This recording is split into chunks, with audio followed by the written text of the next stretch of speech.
Baik, perkenalkan nama saya Johanna Gracia Gedi dengan NIM 2021-738 dan ini adalah tugas KIBDI 1 saya. Baik, kita masuk pada pertanyaan yang pertama, yaitu jelaskan struktur anatomi dan histologi otot. Untuk nomor 1 ini ada beberapa poin pembahasan. Yang pertama, struktur otot superior dan inferior, dan yang kedua yaitu struktur histologi otot. Yang pertama di sini kita akan melihat struktur anatomi otot terlebih dahulu. Anatomi otot itu terbagi menjadi dua, yaitu ekstremitas atas dan ekstremitas bawah. Nah, jika dilihat pada slide, di mana pada ekstremitas atas, teman-teman bisa lihat pada slide ini merupakan tampak anterior dan tampak posterior. Untuk tampak anterior, teman-teman bisa lihat di sini ada beberapa muskulus-muskulus. Yang pertama, di situ ada musculus deltoideus yang terdapat pada daerah ke bawah bahu. Kemudian yang kedua ada di bagian atas dada, atau bagian dada itu ada namanya musculus pectoralis major. Kemudian ada juga musculus bicebrachi, di mana musculus ini terbagi lagi menjadi ada yang caput longum dan ada yang namanya caput brevis. Kemudian jika teman-teman lihat lagi pada slide itu ada musculus brachialis. Kemudian ada juga musculus brachioradialis, di mana musculus ini terdapat pada siku hingga pergelangan tangan. Kemudian ada juga musculus flexor carpi radialis. Nah, musculus ini dia terdapat pada depan lengan bawah sampai ke pergelangan tangan.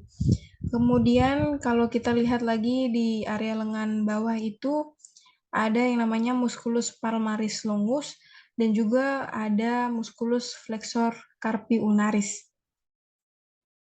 Kemudian berikut kita lihat pada tampak posterior. Nah, untuk tampak posterior ini yang pertama kalau kita lihat ada musculus trapezius. Nah, untuk musculus ini dia merupakan otot yang menyusun struktur punggung. Kemudian ada musculus deltoideus. Kemudian ada juga di situ musculus teres major. Nah, musculus ini dia ada pada lengan atas. Nah, musculus teres major ini dia juga adalah otot yang menyusun kelompok otot pada sekitar scapula dan humerus. Kemudian ada musculus tricebrachi. Musculus ini dia terbagi lagi menjadi 3. Ada caput longum, caput lateralis, dan caput medialis. Kemudian di situ ada juga musculus brachioradialis. Kemudian ada musculus ancoeneus, di mana ini adalah otot yang terdapat pada permukaan posterior siku. Kemudian ada juga musculus flexor carpi ulnaris. Kemudian ada juga musculus extensor ulnaris. Nah, musculus ini dia terdapat pada lengan bawah yang fungsinya itu untuk pergerakan pergelangan tangan dan otot yang searah dengan jari kelingking. Kemudian jika dilihat lagi di situ ada musculus extensor digiti minimi dan juga ada musculus extensor carpi radialis longus, di mana ini merupakan satu dari 5 otot utama yang mengatur pergerakan pergelangan tangan, di mana otot ini dia searah dengan jari jempol. Kalau yang tadi searah dengan jari kelingking itu ada musculus extensor ulnaris. Nah, ini bagian jari-jari bisa terlihat juga musculus extensor digiti minimi. Kemudian kita masuk pada bagian bahu dan badan. Untuk bagian bahu dan badan ini bisa terlihat musculus serratus anterior. Nah, untuk musculus ini dia ada di bawah dari musculus pectoralis. Kemudian ada juga musculus latissimus dorsi. Kemudian untuk lebih detailnya lagi, di situ ada musculus coracobrachialis. Nah, ini adalah otot yang melekati pada processus coracoideus pada scapula. Nah, ini tadi yang saya jelaskan musculus serratus anterior dan musculus ada juga di situ musculus pectoralis major, Kemudian kita masuk pada ekstremitas bawah. Untuk ekstremitas bawah yang pertama ada musculus iliopsoas. Nah, teman-teman harus ketahui bahwa musculus iliopsoas ini dia terdiri dari musculus iliacus pada bagian lateral dan musculus psoas mayor pada bagian intermedial. Kemudian ada juga musculus tensor fascia latae. Kemudian di bagian medialnya itu ada namanya musculus sartorius. Nah, musculus sartorius ini dia merupakan musculus yang paling panjang.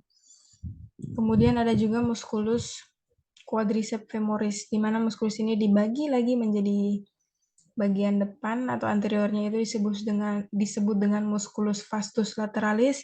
Kemudian untuk bagian medialnya itu merupakan musculus rectus femoris, dan bagiannya yang lebih ke medial lagi itu disebut dengan musculus vastus medialis. Kemudian kita masuk pada fungsi jaringan otot. Untuk fungsi jaringan otot sendiri itu ada 3. Yang pertama itu untuk pergerakan, kemudian yang kedua untuk stabilitas posisi tubuh, di mana otot ini dia berfungsi untuk mempertahankan keseimbangan posisi tubuh, dan yang terakhir otot ini dia berfungsi sebagai termogenesis, di mana diperkirakan sekitar 85% dari panas tubuh kita ini dihasilkan oleh kontraksi otot. Untuk tipe jaringan otot sendiri itu dibagi menjadi 3, yaitu otot rangka, otot jantung, dan otot polos. Yang pertama di sini kita lihat pada otot rangka.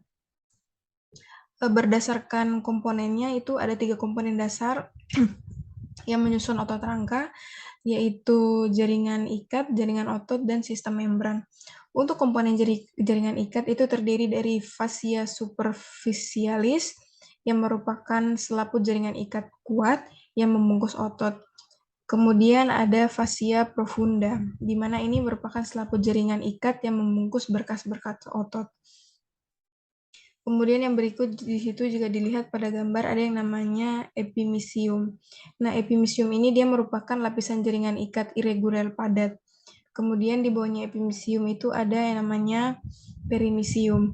Nah, ini adalah jaringan ikat irregular yang lebih tipis dan juga kurang padat. Kemudian ada endomysium. Untuk endomysium ini dia merupakan lapisan jaringan retikular. Seluruh komponen jaringan ikat inilah yang membungkus otot rangka. Kemudian kalau dari komponen jaringan ikat ada terdapat juga fasciculus. Nah, fasciculus ini dia merupakan berkas-berkas serat otot yang ukurannya lebih kecil, dan setiap fasciculus itu dibungkus oleh perimysium. Kemudian di semua selubung jaringan ikat tersebut ada terdapat pembuluh darah kapiler, vena, dan ada juga saraf. Kemudian ada juga terdapat motor neuron. Nah, kontraksi atau gerak pada otot rangka terjadi apabila ada stimulus dari motor neuron, di mana motor neuron merupakan akson sel saraf yang berhubungan dengan sel otot. Kemudian kalau dilihat lagi pada gambar itu ada yang namanya sarkolema. Nah, sarkolema ini dia merupakan membran sel yang mengelilingi sitoplasma sel otot atau sarkoplasma. Kemudian ada lagi bagian yang lebih di dalamnya lagi itu ada retikulum sarkoplasma. Nah, retikulum sarkoplasma ini adalah jenis khusus yang ditemukan pada sel otot. Kemudian ada juga miofibril. Miofibril ini terdiri dari banyak miofilamen yang terbentuk dari protein kontraktil halus aktin dan protein tebal miosin.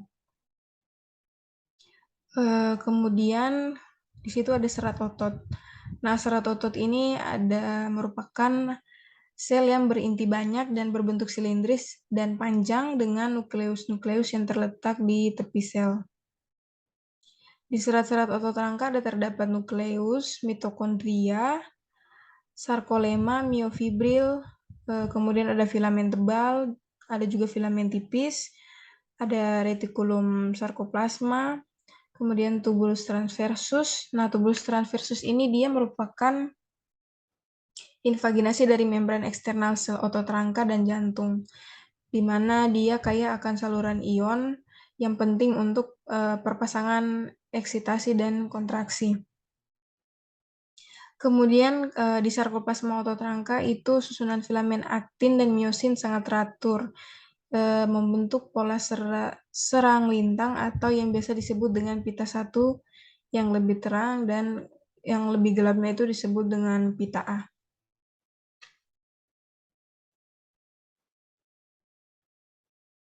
Kemudian yang berikut kita lihat struktur histologi otot polos.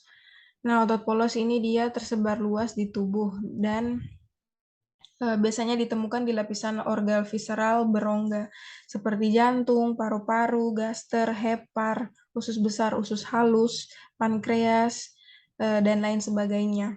Dan juga otot polos ini juga ditemukan di pembuluh darah, di dermis kulit. Otot polos terlihat sebagai garis-garis kecil yang terhubung dengan folikel rambut.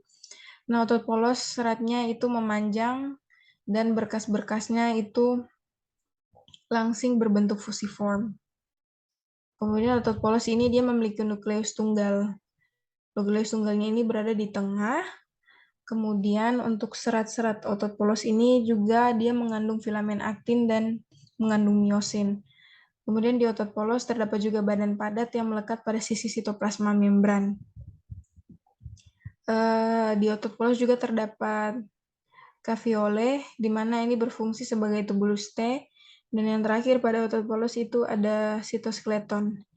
Nah, sitoskeleton ini dia merupakan kerangka sel. Yang berikut kita lihat histologi pada otot jantung.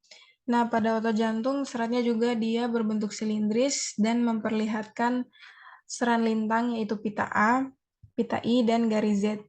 Dan juga pada otot jantung ini ada unit-unit sarkomer yang sama seperti otot rangka. Tetapi ada beberapa perbedaan, yaitu otot jantung ini dibentuk dengan penyatuan sel dari ujung-ujung melalui taut yang dinamai dengan diskus interkalaris. Nah, diskus ini merupakan tempat perlekatan khusus yang melintasi sel-sel jantung secara bertahap pada interval yang tidak teratur. Nah, sel otot jantung ini dia bercabang-cabang dan saling berhubungan pada siklus interkalaris. Kemudian untuk diskusnya sendiri itu berfungsi sebagai tempat perlekatan kuat antar sel. Dan juga dia meneruskan tarikan antar sel dan komunikasi listrik antar sel yang berdekatan.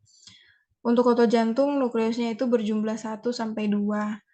Nukleusnya ini berada di sentral dan nukleusnya berukuran lebih pendek daripada otot rangka.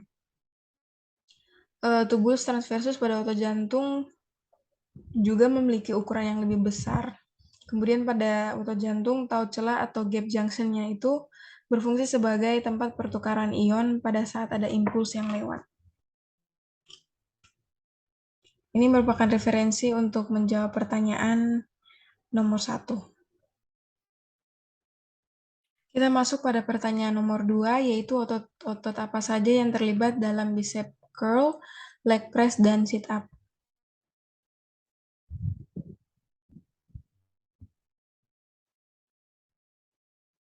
Yang pertama di sini ada bicep curl.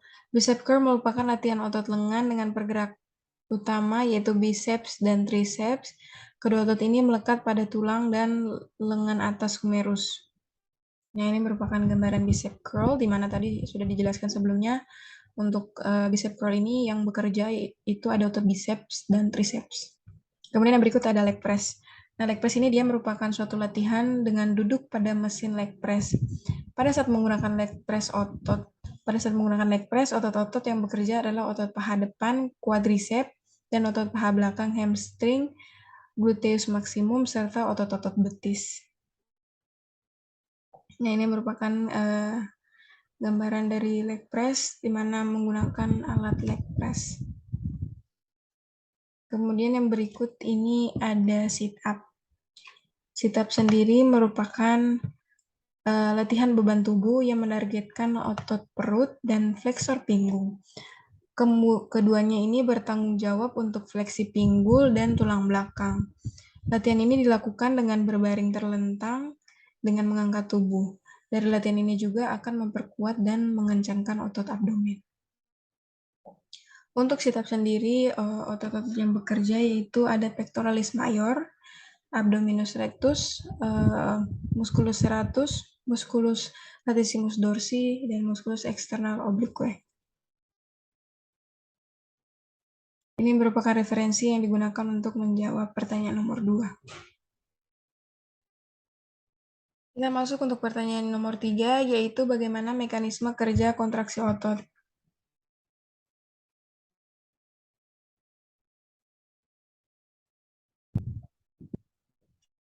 Nah, jika teman-teman lihat pada slide, jika ada potensial aksi yang menuju sarkomer, potensial aksi tersebut akan merangsang pelepasan asetilkolin yang akan berdifusi menembus membran atau celah sinaptik dan akan berkaitan dengan reseptor yang ada di membran posnal sebelumnya, kemudian akan berikatan lalu membuka jalur natrium dan kalium. Natriumnya masuk ke dalam dan kaliumnya akan keluar. Natriumnya ini nanti masuk membawa informasi, yaitu aksi potensial. Potensial aksi ini bermuatan min 70 dan puncaknya itu sampai dengan plus 30 baru terjadi potensial aksi. Kalau potensial aksi yang tidak mencapai batasan itu disebut dengan potensial berjenjang. Yang tidak sampai ke ambang batasnya maka disebut dengan potensial berjenjang, terjadi terus-menerus sampai mencapai batas ambang baru terjadi potensial aksi. Kemudian potensial aksi itu akan berjalan masuk menuju tubulus T, maka potensial aksi tersebut akan menuju ke retikulum sarkoplasma. Maka akan memicu pelepasan kalsium dari retikulum sarkoplasma. Kemudian listriknya ini akan masuk ke tubulus T untuk memicu pelepasan kalsiumnya, akan keluar oleh retikulum sarkoplasma. Maka kalsiumnya ini akan menuju ke sitosol atau sitoplasma, yang merupakan cairan sel sito, itu artinya sel.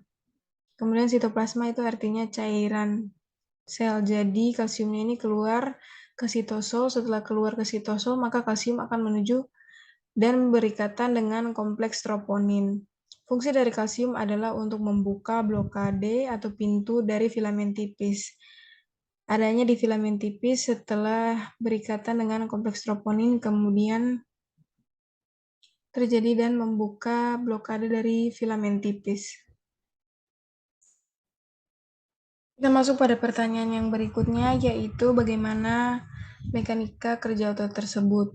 Otot apa yang menjadi otot penggerak utama, otot stabilizer atau otot penyokong, otot antagonis, biceps curl, leg press, dan sit up.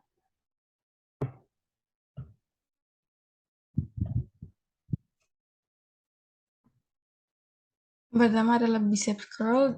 Tadi sudah sempat saya jelaskan, ini merupakan latihan otot lengan dengan penggerak utama itu muskulus biceps dan triceps.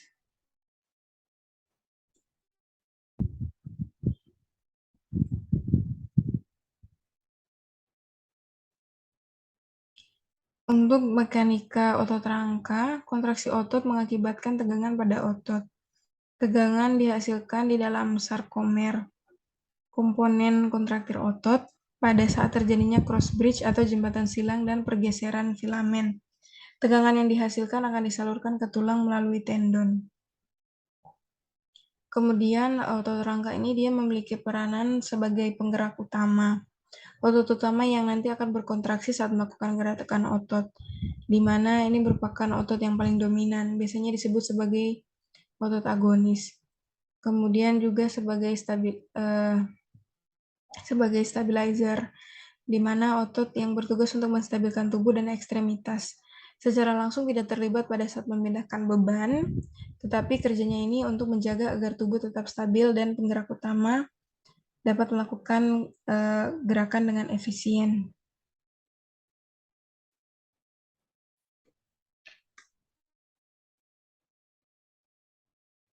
Untuk kerja otot sendiri atau jenis kontraksi, yang pertama di sini kita lihat ada isometrik.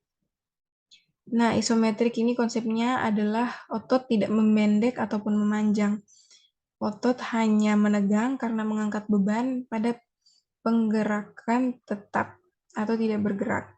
Kemudian ada juga isotonik. Untuk isotonik ini, otot akan memanjang dan memendek pada suatu pergerakan yang timbul saat mengangkat benda. Ada yang disebut, ada juga yang namanya konsentrik, itu di mana otot memendek. Kemudian kalau otot memanjang itu disebut sebagai eksentrik. Kemudian pada biceps curl, penggerak utamanya itu ada otot biceps, kemudian yang bekerja sebagai stabilizernya itu ada forearm flexor. Kemudian yang berikut di sini ada leg press. Sudah sempat dijelaskan sebelumnya, leg press ini adalah latihan dengan duduk pada mesin leg press. Nah, pada leg press, untuk penggerak utamanya itu ada otot quadriceps dan otot gluteus maximus, sedangkan otot stabilizernya atau untuk otot penyokongnya ini ada otot gastrocnemius dan biceps femoris. Kemudian yang terakhir ada sit up. Sudah sempat dijelaskan sebelumnya, sit up ini merupakan latihan beban tubuh yang mana menargetkan otot perut dan flexor pinggul, di mana keduanya ini bertanggung jawab untuk fleksi pinggul dan tulang belakang. Pada sit up, yang bekerja sebagai otot penggerak utama itu ada musculus rectus abdominis dan musculus external oblique. Sedangkan yang berperan sebagai stabilizer atau otot penyokong itu ada musculus quadriceps, di mana tadi sudah sempat dijelaskan kalau musculus quadriceps ini ada terdiri dari rectus femoris, vastus lateralis, vastus medialis, dan vastus intermedius. Nah, pada sit up selain musculus quadriceps yang berfungsi sebagai stabilizer atau otot penyokong, ada juga tensor fasciae latae yang bertugas sebagai otot stabilizer atau otot penyokong. Baik, ini adalah referensi yang digunakan untuk menjawab pertanyaan nomor 4. Kita masuk pada nomor 5 dengan pertanyaan mengapa otot lengan bertambah besar dan keras setelah latihan. Latihan beban. Latihan beban adalah suatu bentuk latihan yang menggunakan media alat beban. Untuk menunjang proses latihan, di mana latihan beban sendiri mempunyai tujuan untuk meningkatkan kebugaran, kekuatan otot, kecepatan, pengencangan otot, hipertrofi otot, rehabilitasi maupun penambahan dan pengurangan berat badan. Latihan beban sendiri dia memiliki beberapa efek terhadap otot. Yang pertama, kapasitas sel-sel otot dalam menghasilkan daya akan meningkat ataupun bisa juga menurun sesuai dengan tuntutan yang terjadi pada sistem perototan.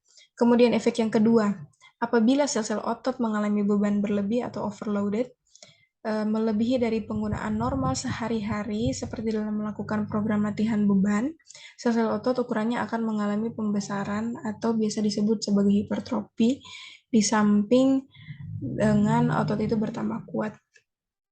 Begitu juga sebaliknya, apabila tuntutan daya terhadap sel-sel otot itu menurun, maka sel-sel otot akan mengalami penurunan ukurannya akan menurun atau disebut sebagai atrofi, dan kekuatan otot pun juga akan menurun. Kemudian faktor yang mempengaruhi kontraksi otot. Yang pertama itu ada rangsangan pensyarafan, tipe serabut otot, prinsip penambahan beban secara bertahap, prinsip beban yang berlebih atau overloaded, kemudian prinsip pengaturan latihan, dan prinsip spesifikasi dari pelatihan. Baik, ini adalah referensi yang digunakan untuk menyusun pertanyaan nomor 5. Kita masuk pada nomor yang berikut. Pada nomor berikut ada beberapa topik pembahasan. Yang pertama ada definisi metabolisme, dan yang kedua ada jalur metabolisme otot. Definisi metabolisme. Metabolisme sendiri merupakan salah satu proses yang sangat penting yang terjadi pada makhluk hidup. Karena dalam proses metabolisme ini selain terjadi reaksi yang simultan, juga terjadi proses penghasilan energi untuk kelangsungan hidup makhluk hidup.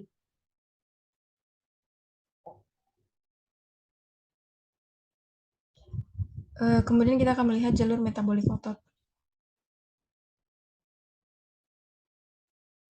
Nah, jika dilihat pada slide,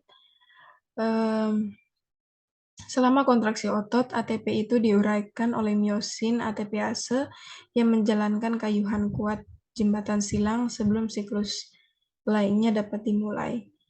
Kemudian, selama relaksasi, ATP diperlukan untuk menjalankan pompa Ca2+ yang memindahkan Ca2+ kembali ke dalam kantung lateral retikulum sarkoplasma. Kemudian, untuk pemasukan ATP sendiri itu bisa melewati 3 jalur metabolik, di mana pemasukan ATP ini sendiri diperlukan untuk melaksanakan kontraksi dan relaksasi. Untuk jalur yang pertama itu ada melewati keratin fosfat, jalur yang kedua itu melewati fosforilasi oksidatif, dan jalur yang ketiga itu melewati glikolisis. Yang pertama kita bahas lewat jalur keratin fosfat. Kalau pada slide ini yang bernomor 3A. Nah, keratin fosfat sendiri adalah sumber energi pertama yang digunakan pada awal aktivitas kontraktil. Kita lihat pada gambar langkah yang ke-3A. Nah, keratin fosfat ini juga dia disebut sebagai sumber segera. Karena melalui keratin fosfat ini, ATP ini bisa dibentuk dengan cepat. Dalam sepersekian detik itu bisa dibentuk untuk proses kontraksi maupun relaksasi. Seperti ATP, kreatin fosfat ini dia mengandung satu gugus fosfat berenergi tinggi yang dapat langsung ke ADP untuk membentuk ATP. Seperti pembebasan energi ketika ikatan fosfat terminal di ATP terputus, pemutusan ikatan antara fosfat dan kreatin juga ini dia membebaskan energi, di mana energi yang dibebaskan dari hidrolisis kreatin fosfat bersama dengan fosfat dapat diberikan langsung ke ADP untuk membentuk ATP. Reaksi ini dikatalisis oleh enzim sel otot yang namanya kreatin kinase. Bersifat reversible, energi dan fosfat dari ATP juga dapat dipindahkan ke kreatin untuk membentuk kreatin fosfat.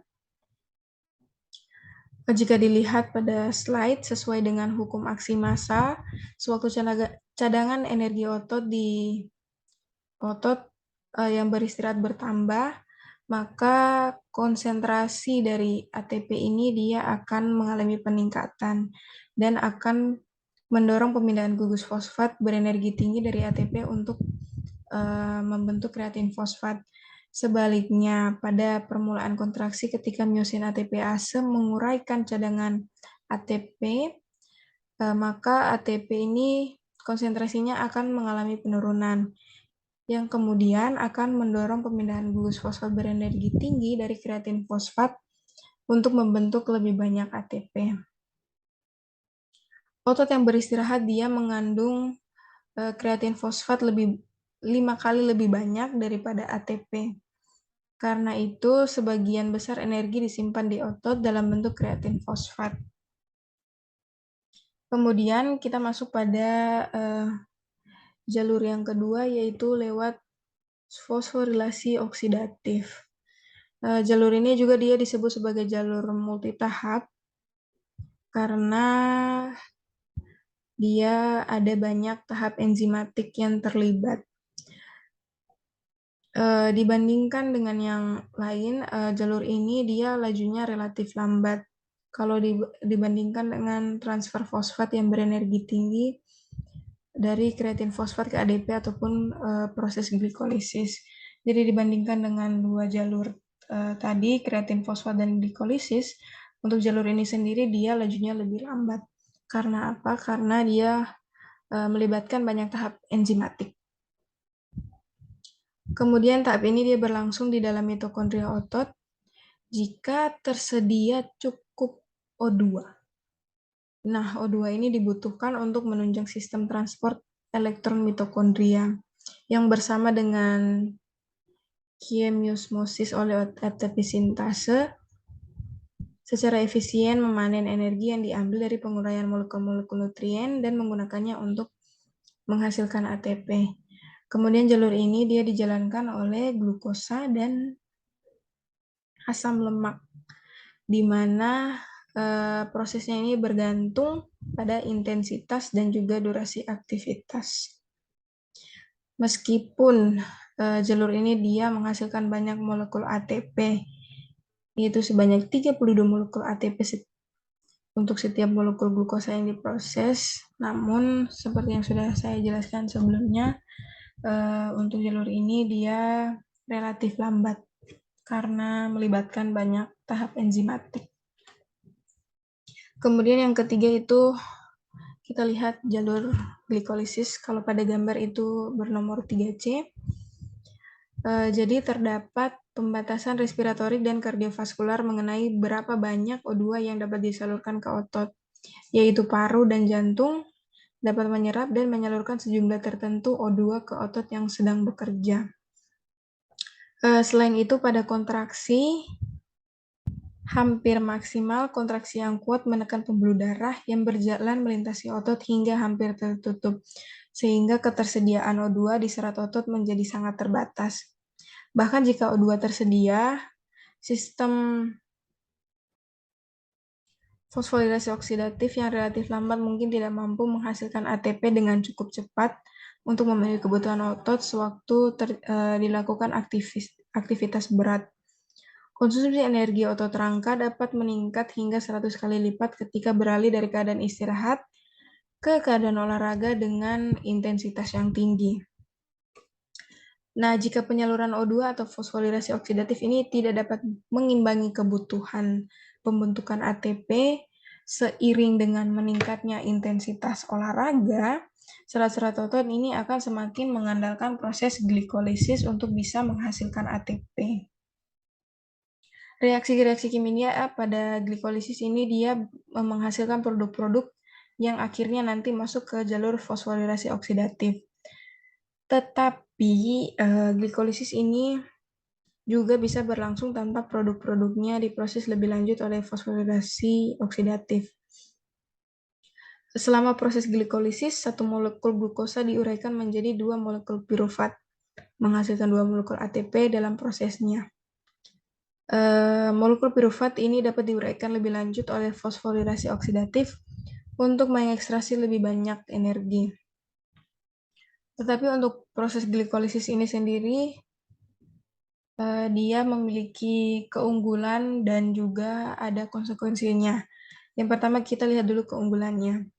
Untuk glikolisis ini dia punya keunggulan yang pertama yaitu bisa membentuk ATP tanpa keberadaan O2. Jadi proses ini bisa menghasilkan ATP tanpa O2. Sedangkan kalau fosforilasi oksidatif itu untuk pembentukan ATP-nya memerlukan O2. Kemudian jalur ini dia karena tidak membutuhkan O2 untuk pembentukan ATP-nya, maka dia berlangsung lebih cepat.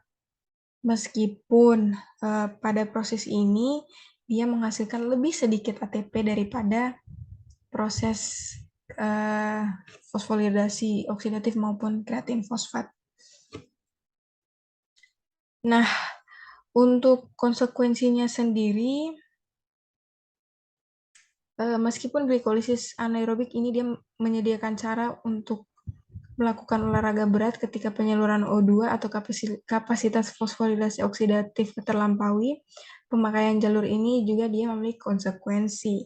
Yang pertama, sejumlah besar nutrien harus diproses karena glikolisis jauh kurang efisien dibandingkan dengan fosforilasi oksidatif dalam mengubah energi nutrien menjadi ATP. Jadi pada proses glikolisis itu dia menghasilkan 2 molekul ATP untuk setiap molekul glukosanya yang diuraikan. Sementara untuk fosforilasi oksidatif sendiri itu dia bisa menghasilkan 32 molekul ATP dari setiap molekul glukosa. Kemudian sel otot dapat menyimpan glukosa dalam jumlah terbatas dalam bentuk glikogen. Tetapi pada proses glikolisis ini dia cepat menguraikan simpanan glikogen tersebut.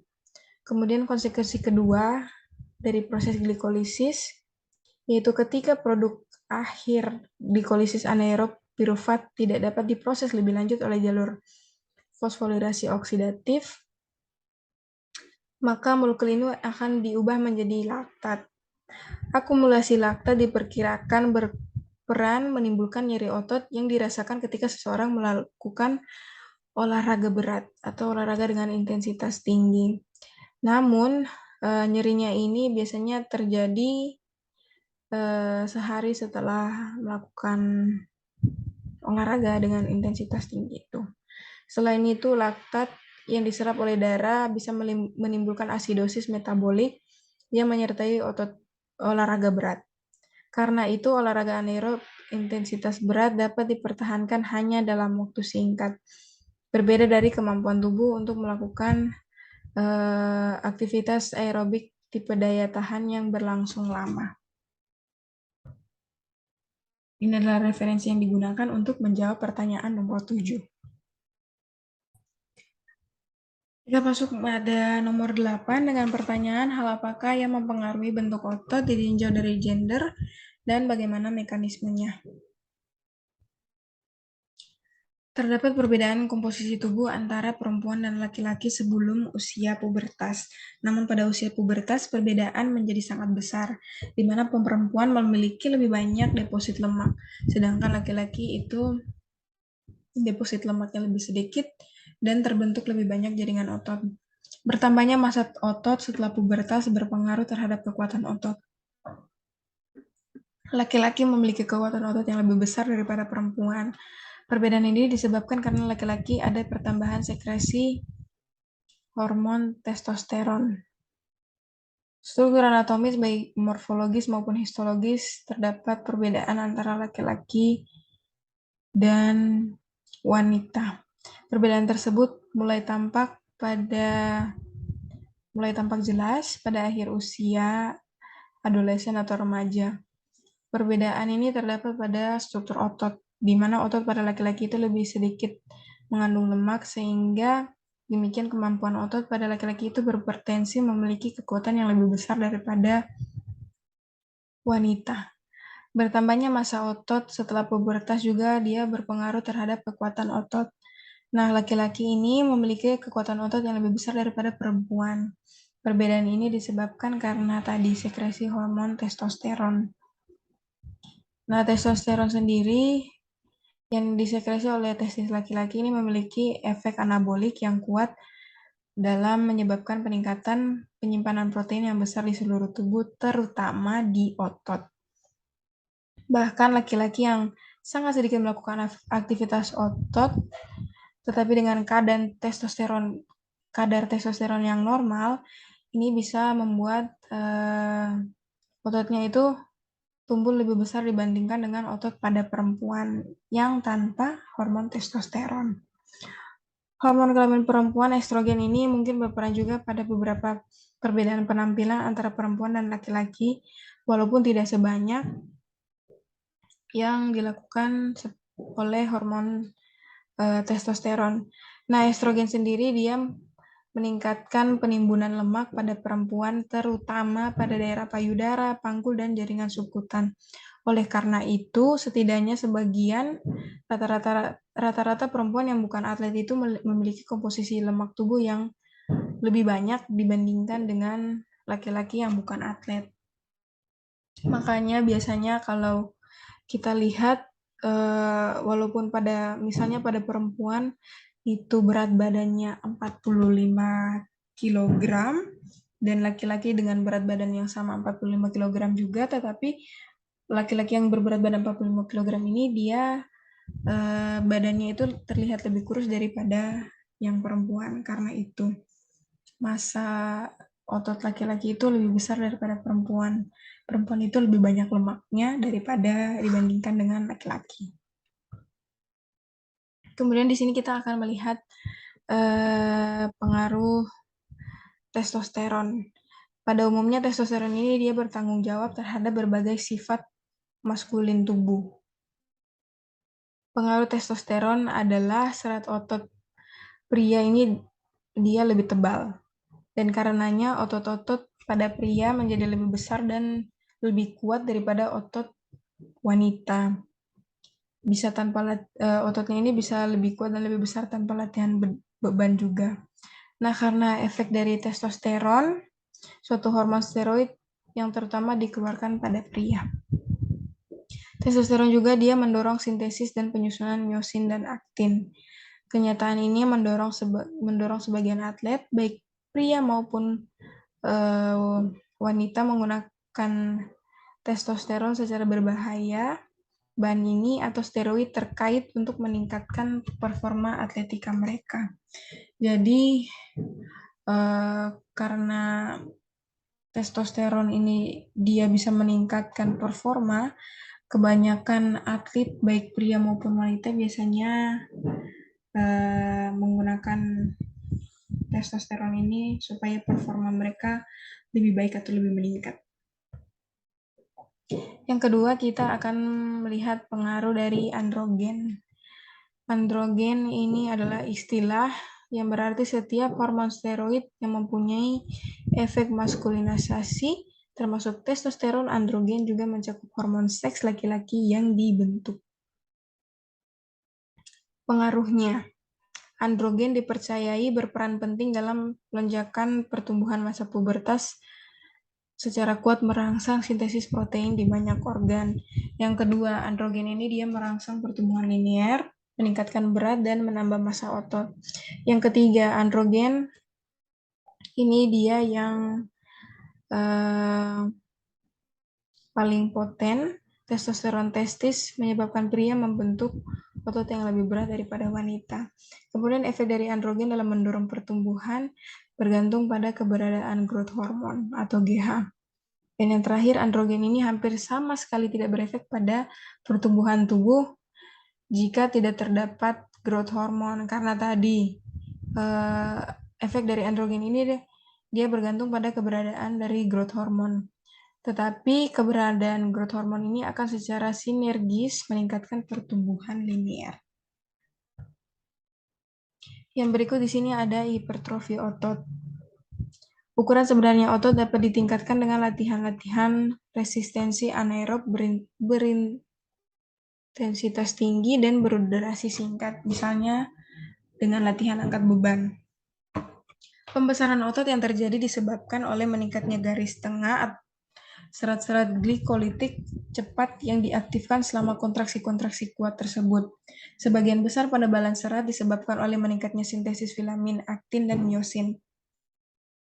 Stres mekanis yang timbul akibat latihan ini pada serat-serat otot memicu protein-protein penyalur sinyal yang mengaktifkan gen-gen yang mengarah sintesis lebih banyak protein kontraktil ini. Kemudian latihan beban yang intensif dapat meningkatkan ukuran otot 2 atau 3 kali lipat. Otot-otot yang menonjol beradaptasi baik untuk aktivitas yang memerlukan kekuatan intens untuk waktu singkat, tetapi daya tahannya tidak berubah. Ini merupakan referensi yang digunakan untuk menjawab pertanyaan nomor 8. Kemudian kita masuk pada nomor yang terakhir, dengan pertanyaan mengapa setelah lama tidak latihan otot, lengan dan perutnya berubah, bagaimana mekanisme perubahan tersebut. Ini merupakan topiknya, yaitu Jeremy, laki-laki 22 tahun, adalah seorang mahasiswa yang memiliki tubuh yang cukup ideal dengan tinggi badan 185 cm dan berat badan 75 kg. Jeremy gemar latihan beban di sebuah pusat kebugaran. Ia mengikuti program latihan beban antara lain biceps curl, leg press, dan beberapa variasi sit-ups. Setelah latihan hampir selama 2 bulan, lengannya mulai mengeras dan membesar. Demikian juga perutnya terbentuk six-pack yang sejak dulu ia idam-idamkan. Jeremy selalu berlatih dengan teman dekatnya Cindy, seorang wanita berusia 18 tahun. Seperti halnya Jeremy, Cindy juga rajin berlatih. Namun demikian tidak terlalu tampak perubahan pada otot Cindy dan perutnya masih tampak gemuk.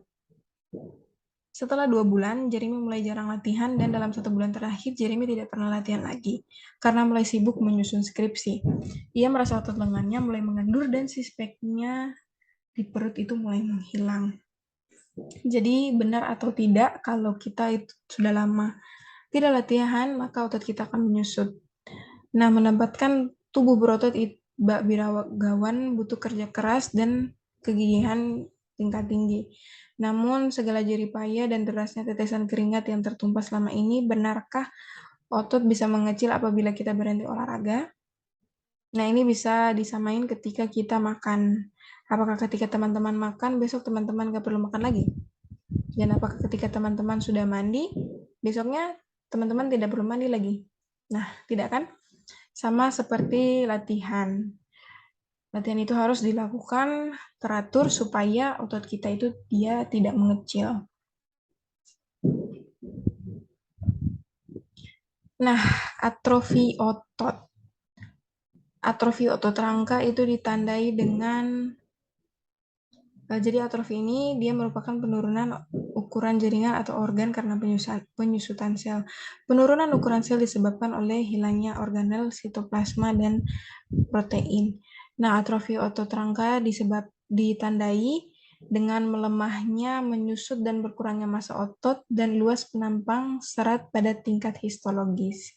Ini bermanifestasi sebagai pengurangan produk tenaga, mudah lelah, dan penurunan kemampuan olahraga bersama dengan kualitas hidup yang lebih rendah. Terus, bagaimana sih mekanisme perubahan otot setelah lama kita tidak latihan otot lengan dan perut? Nah, itu karena atrofi, hilangnya massa dan kekuatan otot yang disebut sebagai atrofi atau penurunan ukuran jaringan yang tadi sudah saya jelaskan. Kemudian yang berikut itu kaitannya pada kasus. Setelah latihan selama hampir 2 bulan, lengannya mulai mengeras dan membesar. Kemudian perut Jeremy ini terbentuk six-pack. Namun setelah 2 bulan kemudian, Jeremy ini dia mulai jarang latihan. Dan 1 bulan terakhir, Jeremy tidak pernah latihan lagi. Kemudian Jeremy merasa otot lengannya ini mulai mengendur dan six-pack-nya mulai menghilang. Bagaimana mekanismenya?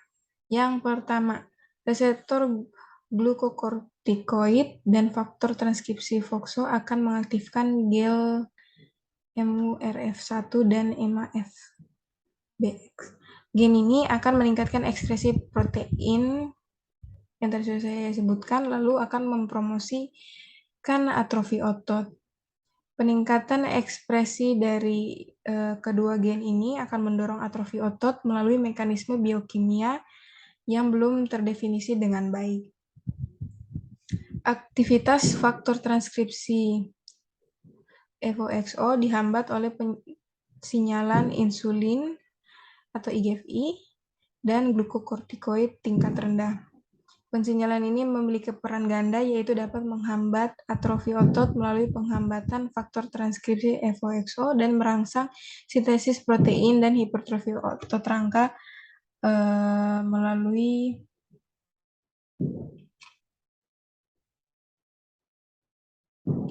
MTORC1. Ini adalah referensi dan ini merupakan akhir dari presentasi tugas KBD 1. Mohon maaf jika dalam penyampaian materi ada kesalahan ataupun kekurangan. Dan terima kasih.